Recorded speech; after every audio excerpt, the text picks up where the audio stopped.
Le talent qu'elle a, c'est qu'elle secoue comme ça les consciences du lecteur. Elle l'interroge sur ses valeurs les plus profondes et elle pose une question qui est ô combien fondamentale et on la sent bien tout au long du livre. Comment déceler la taqiyya ? La taqiyya, c'est la technique de dissimulation enseignée par Daesh.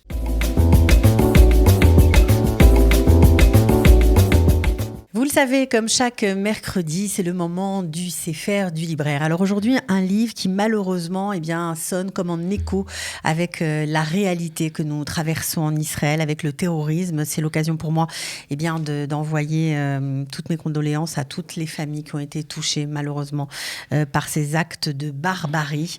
Voilà, la littérature parfois en parle aussi. Bonjour Nathalie. Bonjour Cathy. Voilà, c'était important de dire un mot parce qu'on est tous un peu ébranlés par ce qu'il se passe dans la société israélienne, en espérant que les choses vont se calmer. Alors là, c'est un livre qui se passe dans les milieux, on va dire, antiterroriste. On suit un juge antiterroriste. Exactement. Ça s'appelle La Décision. La Décision. Donc, c'est un livre qui vient de sortir chez Gallimard en janvier.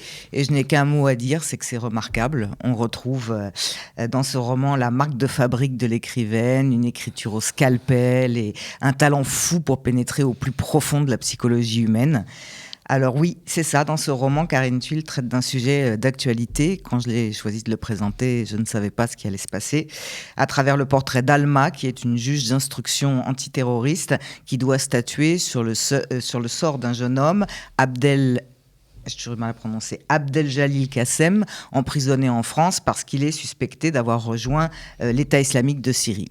Donc, comme dans son précédent roman, Les choses humaines, où elle démontait la mécanique impitoyable de la machine judiciaire, elle nous entraîne ici dans le quotidien de l'interrogatoire de Abdel-Jalil Qassem, qui bien sûr clame son innocence. Bien sûr. On rentre dans la tête du terroriste. Ah oui, c'est extraordinaire. Il y a des retranscriptions d'interrogatoires, c'est extrêmement bien fait.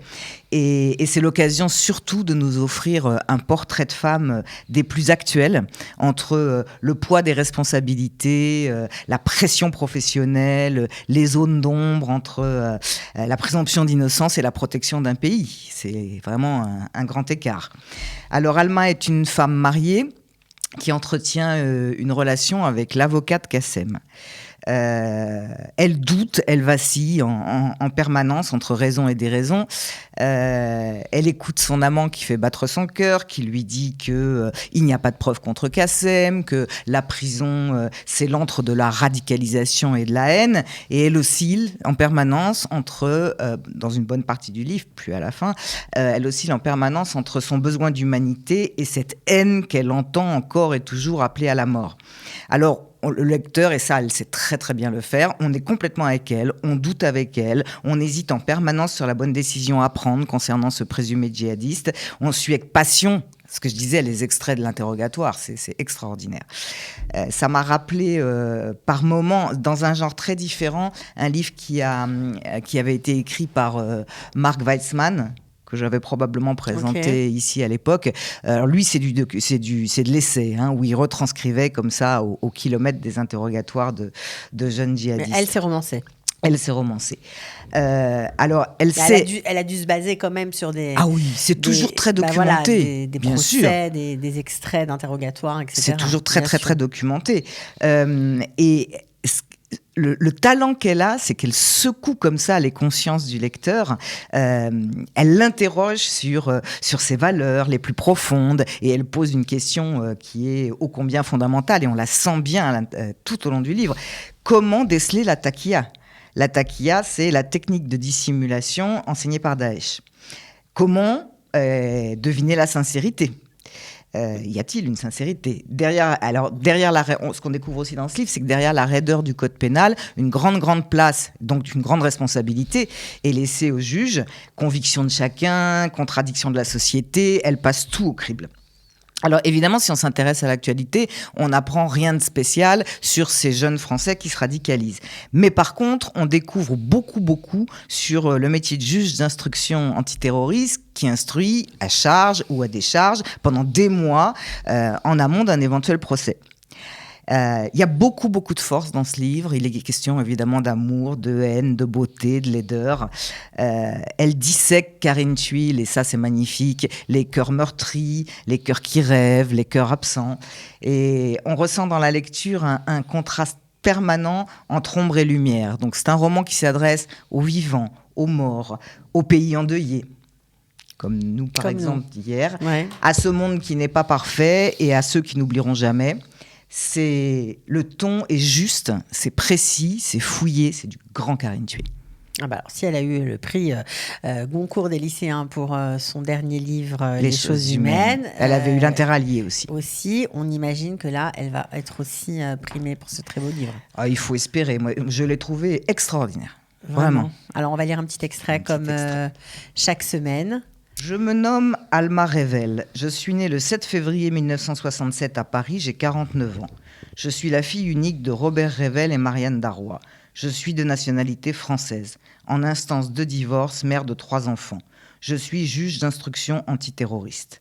Il y a 3 mois, dans le cadre de mes fonctions, j'ai pris une décision qui m'a semblé juste, mais qui a eu des conséquences dramatiques. Pour moi, ma famille, pour mon pays. On se trompe sur les gens. D'eux, on ne sait rien, ou si peu.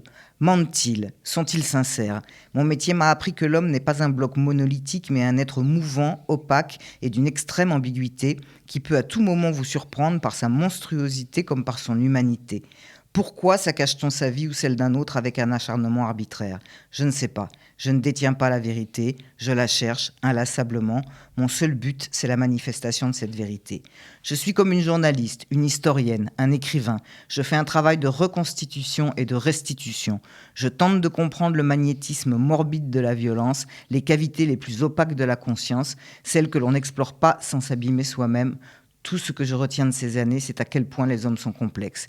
Ils sont imprévisibles, insaisissables, ils agissent comme possédés. C'est souvent une affaire de place sociale, ils se sentent blessés, humiliés, au mauvais endroit, ils se mettent à haïr et ils tuent.